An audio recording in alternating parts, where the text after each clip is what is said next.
বন্ধুরা, তো এসে গেছি আর একটা নতুন ভিডিও নিয়ে। আজকে আমি আপনাদের বলবো স্টার জলসার সিরিয়ালের অভিনেত্রীরা এপিসোড প্রতি কত টাকা পারিশ্রমিক নেন এবং সবচেয়ে বেশি পারিশ্রমিক নেন কোন অভিনেত্রী। জানতে হলে পুরো ভিডিওটা দেখতে থাকুন। তো চলো শুরু করি। নাম্বার 1, অভিনেত্রী ইন্দ্রাণী পাল।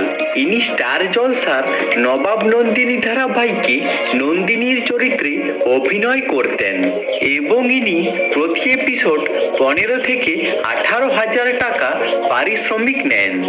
নাম্বার 2, অভিনেত্রী তিয়াশা রায়। ইনি স্টার জলসার বাংলা মিডিয়াম ধারাবাহিকে ইন্দিরার চরিত্রে অভিনয় করেন।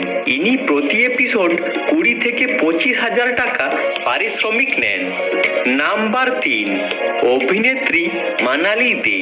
ইনি স্টার জলসার ধুলোকণা ধারাবাহিকে ফুলঝুরির চরিত্রে অভিনয় করতেন এবং ইনি প্রতি এপিসোড 18 থেকে 20,000 টাকা পারিশ্রমিক নেন। নাম্বার 4, অভিনেত্রী সুস্মিতা দে।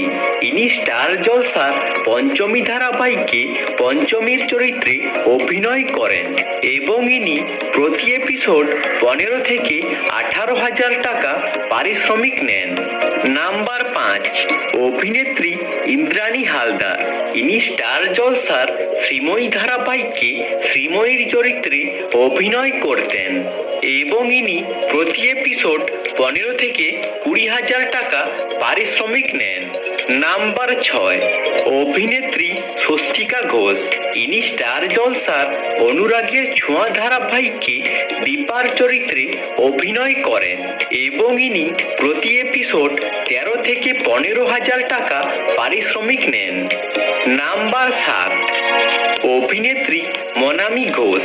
ইনি স্টার জলসার ইরাবতী চুপকথা ধারাবাহিকে ইরাবতীর চরিত্রে অভিনয় করতেন এবং ইনি প্রতি এপিসোড 25 থেকে 30,000 টাকা পারিশ্রমিক নেন। নাম্বার 8, অভিনেত্রী তৃণা সাহা। ইনি স্টার জলসার বালিঝড় ধারাবাহিকে ঝোরার চরিত্রে অভিনয় করেন এবং ইনি প্রতি এপিসোড 20 থেকে 25,000 টাকা পারিশ্রমিক নেন। নাম্বার 9, অভিনেত্রী সোনামণি সাহা। ইনি স্টার জলসার এক্কা দোক্কা ধারাবাহিকে রাধিকার চরিত্রে অভিনয় করেন এবং ইনি প্রতি এপিসোড 20 থেকে 23,000 টাকা পারিশ্রমিক নেন। নাম্বার 10, অভিনেত্রী দেবচন্দ্রিমা সিংহ রায়। ইনি স্টার জলসার সাহেবের চিঠি ধারাবাহিকে চিঠির চরিত্রে অভিনয় করতেন এবং ইনি প্রতি এপিসোড 15 থেকে 20,000 টাকা পারিশ্রমিক নেন। আজকের মতো এখানেই শেষ। যদি ভিডিওটা ভালো লেগে থাকে লাইক করে দিও এবং চ্যানেলটাকে সাবস্ক্রাইব করে দিও এরকম ভিডিও